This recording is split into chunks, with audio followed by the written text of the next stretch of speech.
They've brought out a new advert featuring a well-known actress, which is really funny. The advert is funny.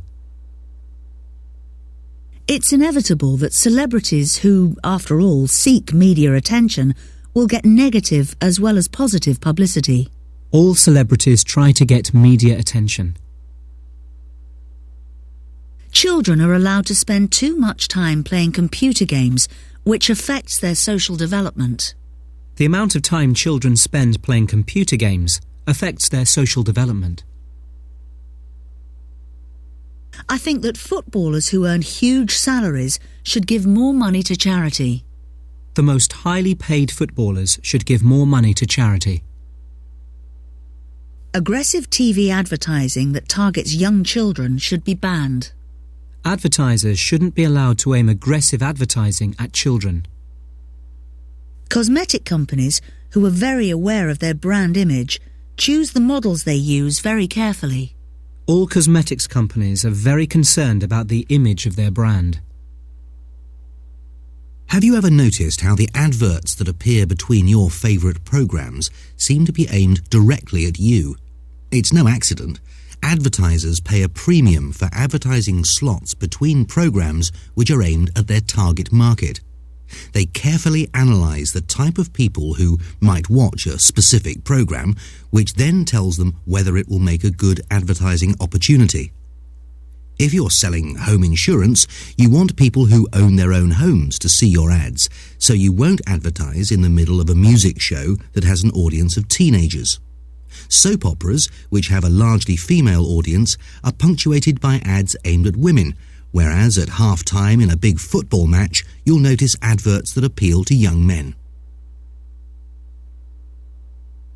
It isn't brand loyalty that affects my shopping choices, it's price. What they don't tell you about in the ads are all the hidden charges.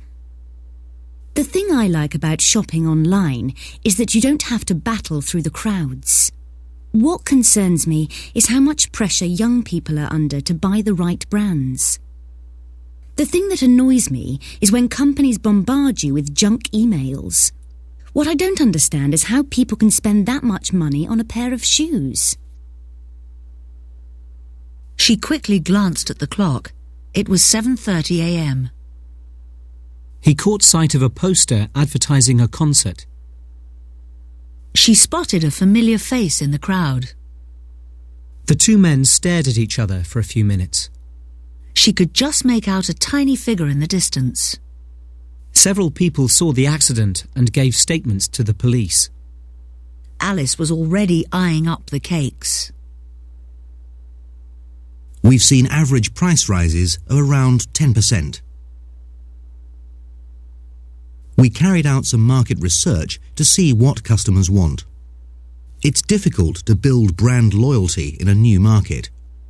A company announced good sales figures for the first quarter. This is part of an advertising campaign to promote road safety.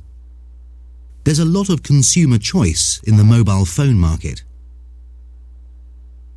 I think there's too much product placement in big-budget movies nowadays. Adverts aimed at kids rely on pester power to push parents into buying products. For commercial TV stations, revenue from advertising is an important source of income. We try to produce adverts that will appeal to a wide age range. I hate it when you get an annoying advertising jingle stuck in your head. Giving out free samples can be a great way to promote a new product. The telecoms company struck a deal with the team as their main shirt sponsor. Sometimes TV adverts are so annoying they actually put you off the product. The pages of fashion magazines are full of images of skinny models.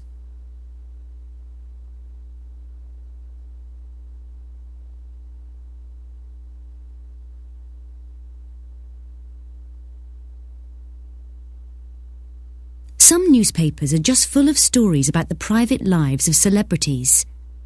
One newspaper printed a story claiming that the actress is pregnant with twins. Some celebrities will do anything to get publicity. Some of the stories you read are so sensational they can't possibly be true.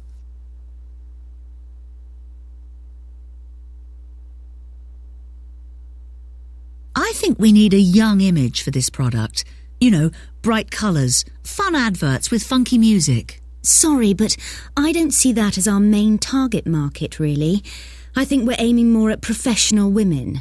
Perhaps women with young families trying to juggle family and a career and... Hang on. Young mums are still going to be attracted to something with a fun image, aren't they? If you would just let me finish. Yes, we should go for a young image.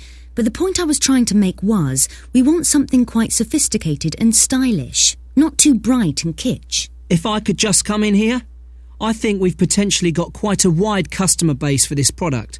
So perhaps we need to appeal to women of all ages. Yes, I see what you mean.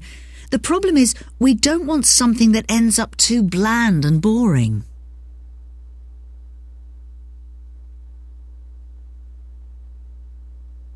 Healthy sporting links? On any rich list, along with the businessmen, rock stars and top models, there's always a good sprinkling of sports superstars. But these sportsmen don't make their fortunes on the football pitch, the racetrack or the golf course. The big money is in sponsorship deals. Companies will pay millions to have the faces of high achievers from the world of sport appearing in their adverts, endorsing their products or wearing their logos. If you watch any major sporting event on TV, you'll notice your sporting heroes cropping up in the commercial breaks, trying to sell you everything from watches to razors.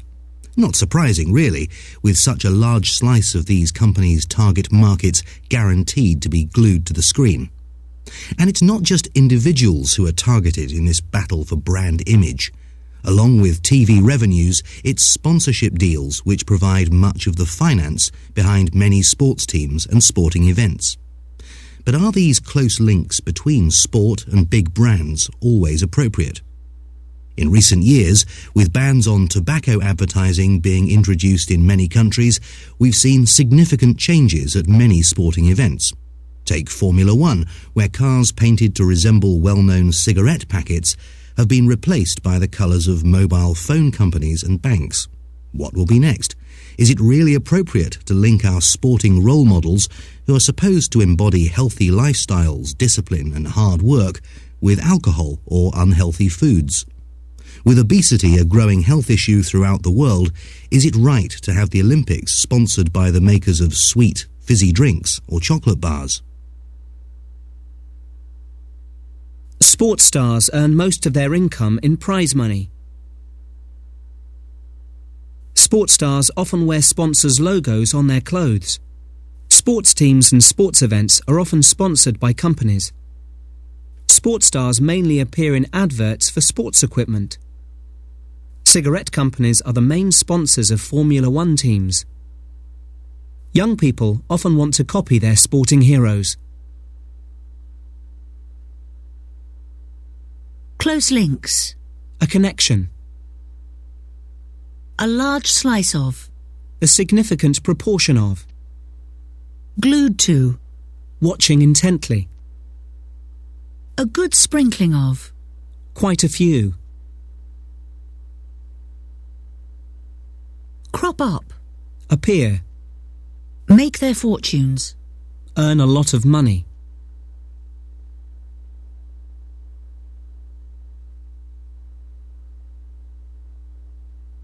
Have you noticed how brand-obsessed kids are getting nowadays? Oh, yes, it's shocking, isn't it? They all have to have the right clothes, the right shoes, even the bag with the right logo on it. When I was at school, we all just wore the same boring school uniform and had no say in it. Yes, I remember the only battle I had with my mum was over shoes. I was always trying to get the ones with a bit of a heel, rather than the boring flat lace-up she wanted me to have. But they all came from the local shoe shop. Nowadays, all the fashion stores do kid sizes. The problem is there's so much advertising aimed at children nowadays. They're so much more brand aware than we used to be. And the thing that saddens me is that your status in the playground seems to depend on how much money parents are prepared to spend on all the latest trends. Yes, it's a sad reflection of modern society, isn't it? Have we really become that materialistic? What happened to the innocence of childhood and all the simple pleasures we used to enjoy in the playground? Skipping, kicking a ball around, or just playing make-believe? Now it's all expensive computer games and gadgets. And the thing is, if you put your foot down and say no, you feel so guilty, like your child's going to be socially disadvantaged in some way. I know what you mean. It's so difficult to get the balance, isn't it?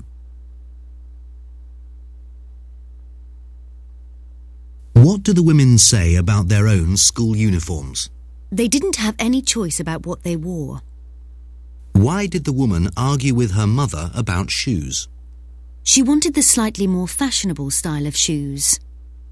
Why are they sad about children's focus on consumer goods? Because children learn to judge people by their material possessions. What kind of games did the women used to play at school?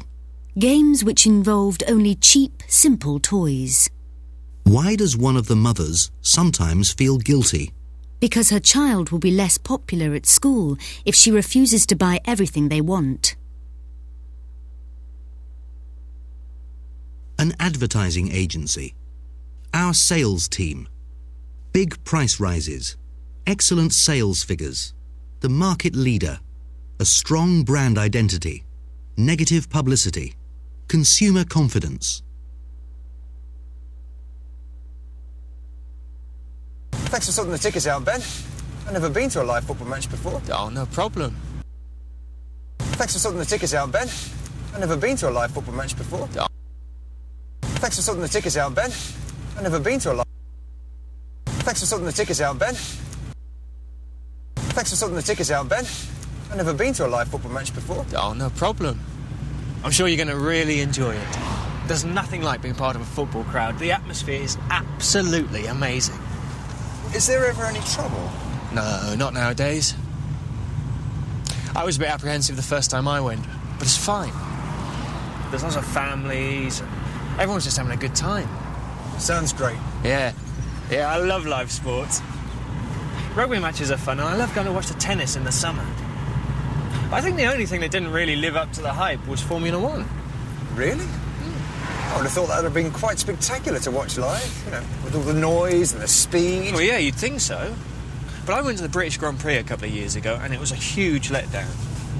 We had the cheapest kind of tickets, so we were in a really rubbish part of the track. We could hardly see anything. We had to arrive early to get in, and then we had to wait around in the cold for hours until the race started. We were completely bored stiff by the time it got started. Then the cars went past so quickly that you could hardly see them or keep track of the race. I mean, it was all terribly disappointing, and to be honest, it was a bit of a waste of time and money. Well, let's hope we have a better time today. Oh, yeah, of course we will. The match is going to be absolutely brilliant, and we are going to win. Come on!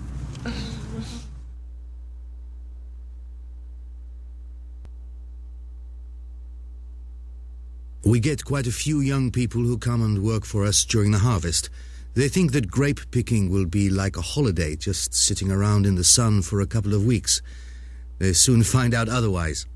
So, what can they expect? We get quite a few young people who come and work for us during the harvest. They think that grape picking will be like a holiday, just sitting around in the sun for a couple of weeks. They soon find out otherwise. So, what can they expect? Well, when they arrive, they'll be given a place to sleep, usually sharing a room with one or two other workers. They'll have to get up early each morning, usually about 6 a.m. Everyone has breakfast together, then they'll go out to start picking before 7. On their first day, they'll be given a pair of gloves and some secateurs to cut the grapes from the vines, and someone will show them how to choose which grapes to pick. It's hard physical work, often in very hot conditions, and everyone's expected to pull their weight. We get quite a few young people who come and work for us during the harvest. They think that grape picking will be like a holiday, just sitting around in the sun for a couple of weeks. They soon find out otherwise. So, what can they expect? Well, when they arrive, they'll be given a place to sleep, usually sharing a room with one or two other workers. They'll have to get up early each morning, usually about 6 a.m. Everyone has breakfast together, then they'll go out to start picking before 7. On their first day, they'll be given a pair of gloves and some secateurs to cut the grapes from the vines, and someone will show them how to choose which grapes to pick. It's hard physical work, often in very hot conditions, and everyone's expected to pull their weight. And how long is the working day? We do the majority of the work in the morning before it gets too hot. So you can expect to work for about 5 hours in the morning, with a break for drinks mid-morning. Then after lunch we might carry on for another couple of hours, depending on the conditions. Then you'll be free for the rest of the afternoon to enjoy the sun or to catch up on some sleep.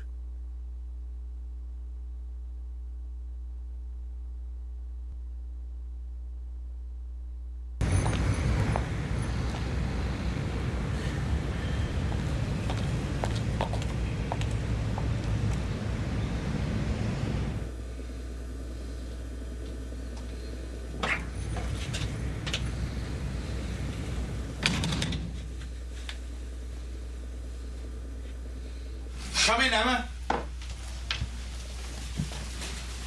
I'm Doug. Take a seat. Good afternoon. Nice to meet you. Can I get you a coffee? No, I'm fine, thank you. Right. Okay, Emma. Right. Well, I see from your CV that you've been working as a senior accountant at a large financial services company. What makes you want to make the move to a small business like this? Well, although I enjoyed working in my current position and I've gained a lot of experience, I just felt I'd gone as far as I can and I'm ready for a new challenge. I've always been interested in management and I think the role of head of finance here would be a good next step for me. Well, you realise that working in a small company like this, it will be a quite different environment. How do you feel you'll cope with working as part of a small team? I think I'm well suited to working as part of a team. Although I was in a big company, our department worked together very much as part of a team. I know I work well under pressure and can maintain good relationships with colleagues. How do you feel about getting involved in other areas of the business? We don't have a personnel manager, for example. It probably means you'll get involved with things like recruitment. I haven't had any experience of personnel before, but I'm willing to learn other aspects of the business. In fact, I'd like to gain as much general management experience as possible. And what do you think you'll find most difficult to adjust to? I would say the biggest challenge will be time management. Up until now, I've been quite good at managing my time, but my area of responsibility has been fairly narrow. I know juggling different responsibilities can be quite different, but I'm keen to give it a try. Okay. So, is there anything you'd like to ask me? Well, I'd like to know a bit more about your company and what you do. I understand that your workshops are also situated on this site. Yes, they are. It's probably for the best if I show you around. Come on. Let me introduce you to the lads.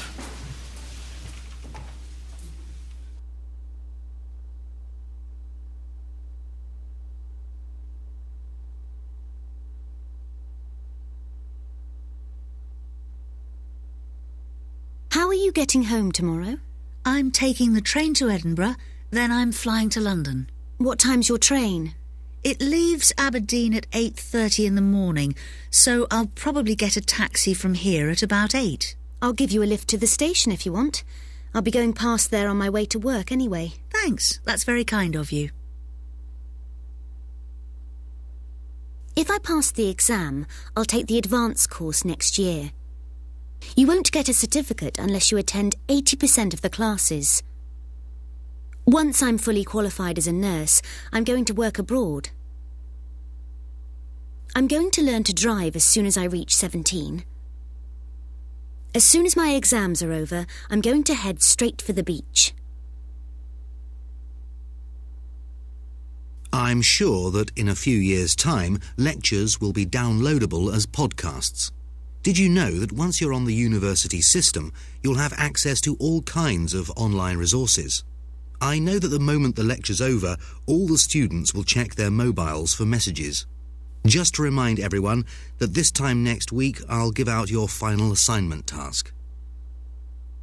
Did you know that by the time you finish the course, you'll have sat through more than 100 hours of lectures? I didn't do very well at school because I didn't pay attention in class, so I used to get low marks. I failed most of my exams, so I couldn't go on to further education. In my mid-20s, though, I'd settled down a bit and was fed up with boring, dead-end jobs. So last year, I got a grant from the council and I enrolled at the local college to take a course in social care. My teachers have been really encouraging, and now I've applied for a place at university.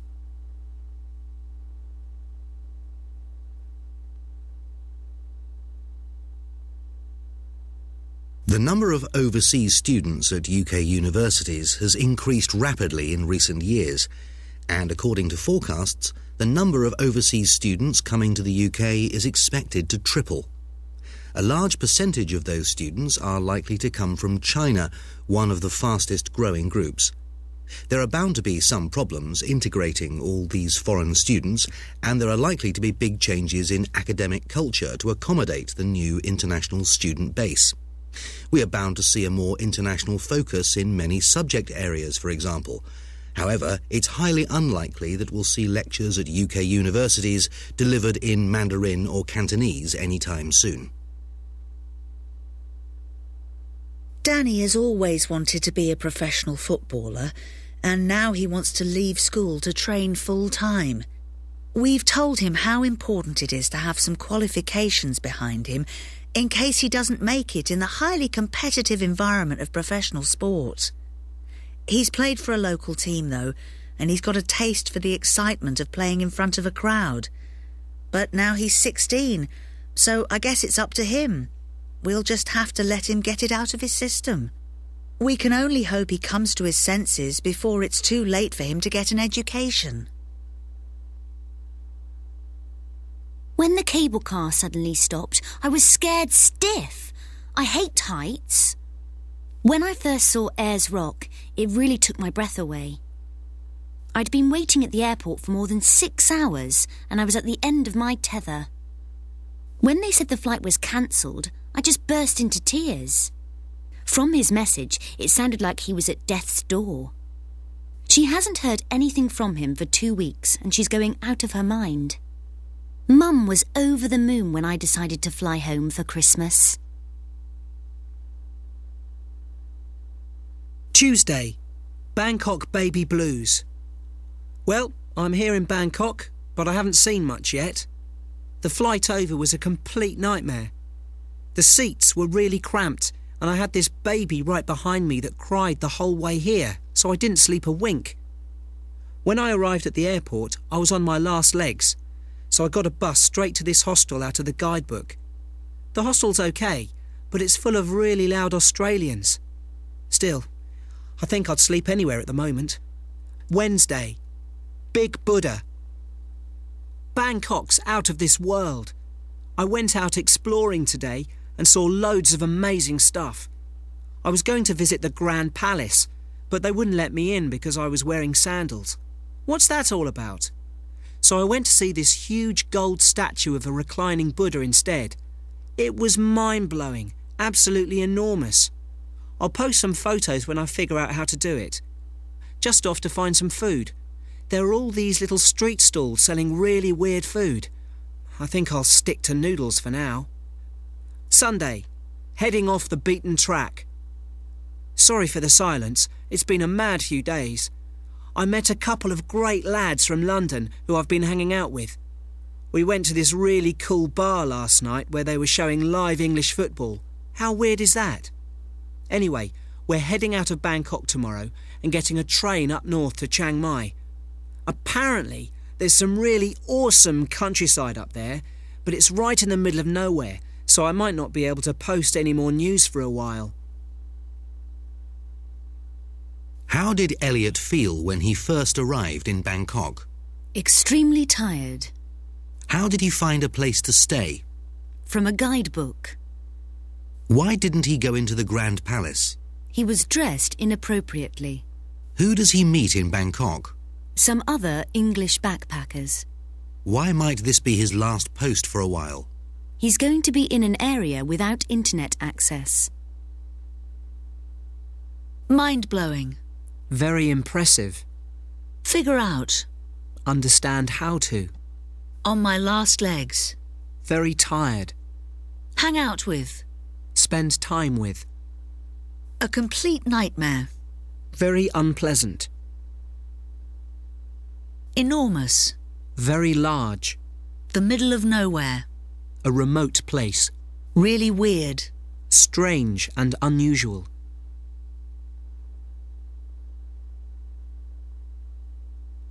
They think that grape picking will be like a holiday. They think it will be easy and fun. They soon find out otherwise.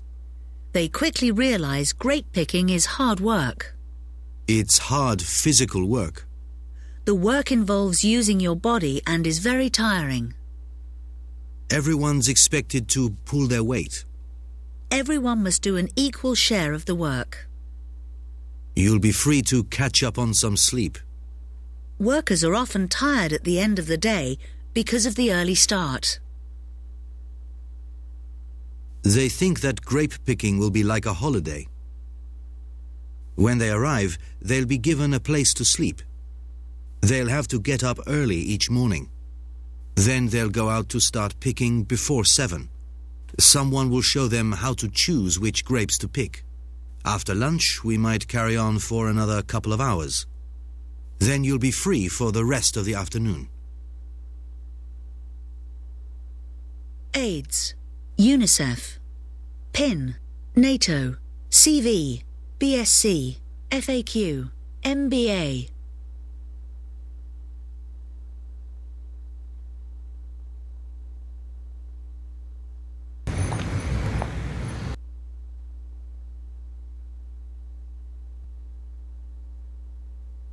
Oasis of Calm. British fashion designer Rory Anderson has created an island of calm high above the bustle of the New York City streets. Light floods through the huge arched windows and bounces off the pure white walls, even on a rather grey November afternoon. This New York loft apartment has a clean, minimalist feel about it, but is brought to life by bright splashes of colour from a few carefully chosen pieces of furniture. Rory says, "This place is 1,000,000 miles away from my childhood home. I grew up in an old cottage in an English village. The rooms were small and rather dark, and full of the clutter that comes along with a large family. It was a fantastic place to grow up in, with a cosy fireplace in the winter where I sat with my brothers and sisters toasting bread over the fire, and a large rambling garden where we played in summer. But I think we need different living spaces at different times in our lives." The high ceilings and polished wooden floors of Rory's current pad definitely create a very different living space. The apartment, in a converted warehouse in downtown New York, has a rather industrial feel, with its white-painted brickwork and steel-framed windows. New York is a fantastic city to live in, especially for a designer, Rory says. It's full of life and energy, and there's always so much going on. Life here's also very fast and rather hectic at times, though. So, for me, my apartment is a bit of a sanctuary, a calming place where I can escape from all the noise and stress of the city. Oasis of Calm. British fashion designer Rory Anderson has created an island of calm high above the bustle of the New York City streets. Light floods through the huge arched windows and bounces off the pure white walls, even on a rather grey November afternoon. This New York loft apartment has a clean, minimalist feel about it, but is brought to life by bright splashes of colour from a few carefully chosen pieces of furniture. Rory says, "This place is 1,000,000 miles away from my childhood home. I grew up in an old cottage in an English village. The rooms were small and rather dark, and full of the clutter that comes along with a large family. It was a fantastic place to grow up in, with a cosy fireplace in the winter where I sat with my brothers and sisters toasting bread over the fire, and a large rambling garden where we played in summer. But I think we need different living spaces at different times in our lives. The high ceilings and polished wooden floors of Rory's current pad definitely create a very different living space. The apartment, in a converted warehouse in downtown New York, has a rather industrial feel, with its white-painted brickwork and steel-framed windows. New York is a fantastic city to live in, especially for a designer, Rory says. It's full of life and energy, and there's always so much going on. Life here's also very fast and rather hectic at times, though. So, for me, my apartment is a bit of a sanctuary, a calming place where I can escape from all the noise and stress of the city.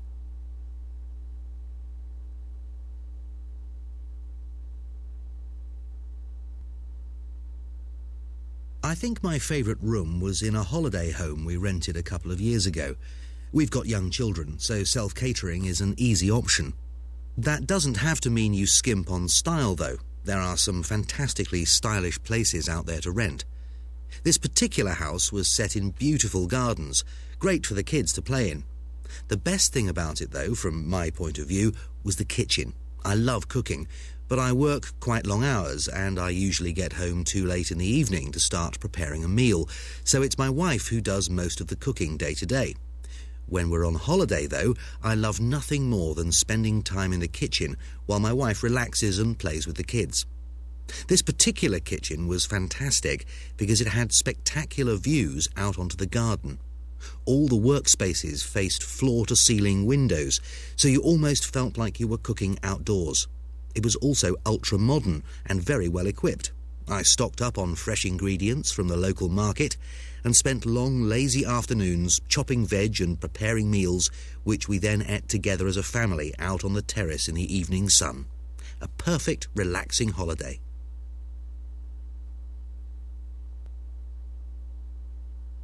Floor. Floor. Loft. Loft. Mop. Mop. Roof. Roof. Room. Rug. Shutters. Porch.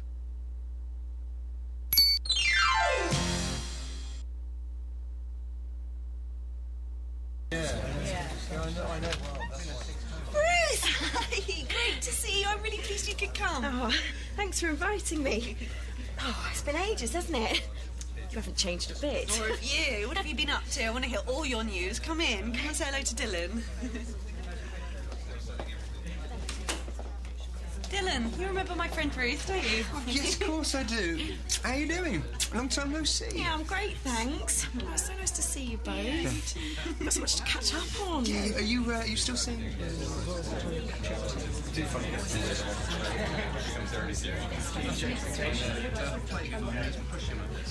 Sorry to interrupt, Dylan, but I'm afraid I'd better be going. Oh, so soon? I know, I've got to go and pick my husband up from the station. Oh, well, thanks for coming anyway. It's really nice to see you. I've had a great time. I wish I could stay longer. Do say thanks to Emma for me. Of course I will. Anyway, I really must be off. Okay, well, drive carefully. See you Monday. Yeah, see you. Ruth? Ben! Fancy seeing you here. Well, I work with Dylan. What are you doing here? I went to school with Emma. Oh, how funny. A long time no see. Yeah, it must be 2 years. 2.5, actually. How are you doing? Great. Thanks, how are you? Oh, not bad. Actually, I was just leaving, but... We should get together sometime. Yes. As long as they went to the church. That'd be nice. Well, I'll call you.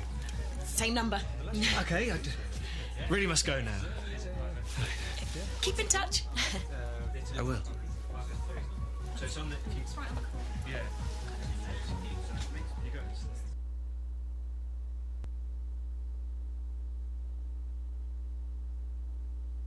Please put all recycling in the bins provided in the basement. Vegetable waste composting isn't really practical for families living in flats. The water used for showering and washing is heated by solar panels.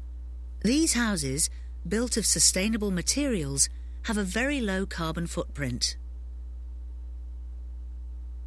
Everyone is talking about the network of cycle paths planned for our neighbourhood. There are tall trees hiding the factory from the housing development next door. The groceries are delivered in vans powered by electricity. The tram running past the end of the road goes straight into the city centre. A few of my friends have bought their own homes, but they're very expensive, so many people like me are still renting. I'd like to buy my own place, and I have been to look round several flats. None of them were very inspiring, though. Most of them didn't have much space, and they had small windows, so there was very little natural light. I'm really looking for somewhere light and airy with plenty of storage space, and maybe a bit of outdoor space too, like a balcony or a small courtyard. In the winter, we had to gather round the fire because there wasn't any central heating. Where I live now, there isn't enough space to have a dog. The first thing I noticed was the bookshelves. There were loads of books everywhere. Nowadays, there are plenty of ways to make your house more eco-friendly. When we went to see the flat, there was no furniture, so the rooms looked bigger. As you can see, there's lots of room in here for all your stuff. There aren't enough PowerPoints, so I have to keep swapping things over. When I arrived, there weren't many people around. I almost had the place to myself. The house is well insulated, so our heating bills are quite small. The main bedroom has an ensuite bathroom. The walls are well soundproofed, so we don't hear our neighbours. There's a west-facing balcony that gets sun in the afternoon. The double-glazed windows cut out some of the road noise. We stayed in an eco-friendly cottage with solar panels on the roof. A place for doing things like washing. Utility room. Storage space at the top of the house. Loft. A place where you enter the house. Porch. A space that links rooms together. Corridor. A place to store things below ground level. Cellar. A place where you can sit outside. Terrace.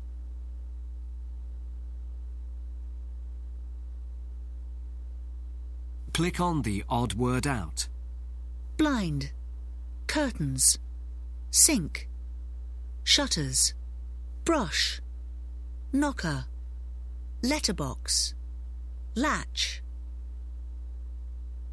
Ironing board. Dustpan. Mop. Tiles. Carpet.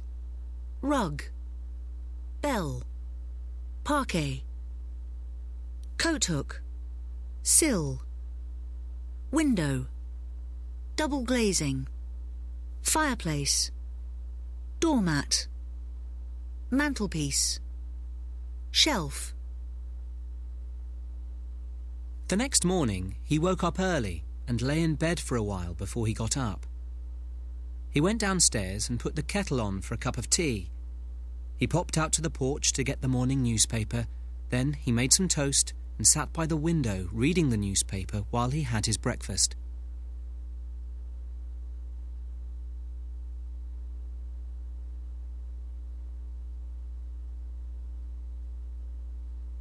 Rory Anderson is an American fashion designer living in New York. The apartment has huge square windows that let in a lot of light. Vivid artwork adds colour to the otherwise minimalist decoration. Rory spent his childhood living in a tidy cottage in an English village. He and his brothers and sisters enjoyed playing in the cottage's small garden. His New York apartment has white painted walls and shiny tiled floors.